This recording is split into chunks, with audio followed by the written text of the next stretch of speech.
Chapter 6. When the rain washes you clean, you'll know. You'll know. You will know. You'll know. Fleetwood Mac, Nix, Stevie, 1977.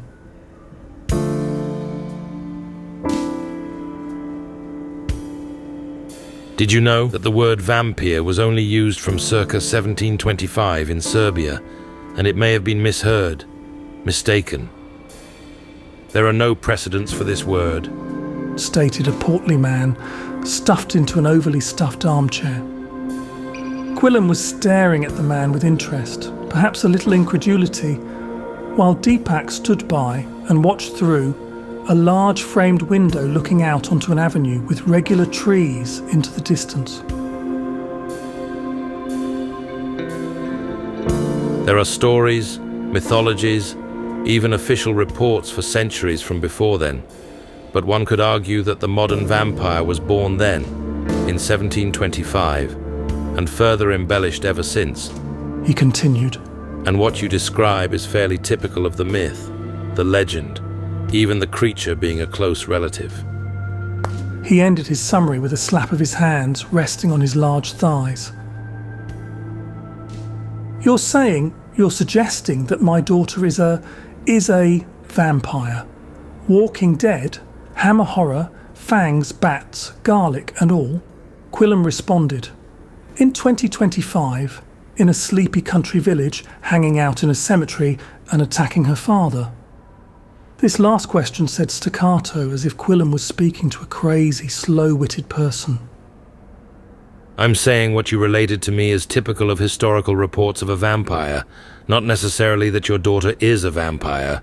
The portly man answered with a more sensitive tone. Professor, even so, to discuss such things, it sounds somewhat crazy, surely, interjected Deepak, turning his gaze to focus on the two seated men. The room was large but minimalist. A desk and a few chairs, little in the way of stereotypical piles of books. No mustiness, no roaring open fire, and very well lit by large windows on two sides.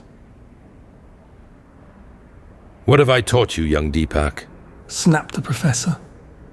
Deepak blanched a little, and as if by rote answered, study the event, examine the data, collate and synthesize a logical conclusion, however at odds it would seem to your initial subjective interpretation.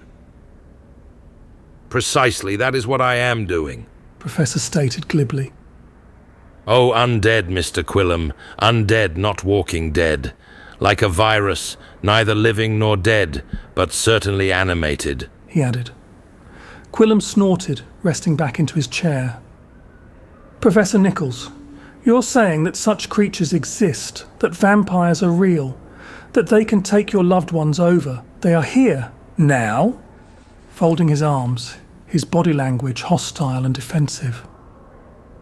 No. And again, I am saying that what you told me fits the stories of old, but whatever was really the truth then is possibly likely now. That is, there is probably a plausible explanation for those, and what you experienced, but without more data, it is hard to say, either way, Nichols stated with a frustrated undertone. Furthermore, it is a good thing that young Deepak brought you here to me. The police would have likely had you carted off, a jacket that does up the back, a smarting buttock from a rather large injection, he asserted with a wide smile.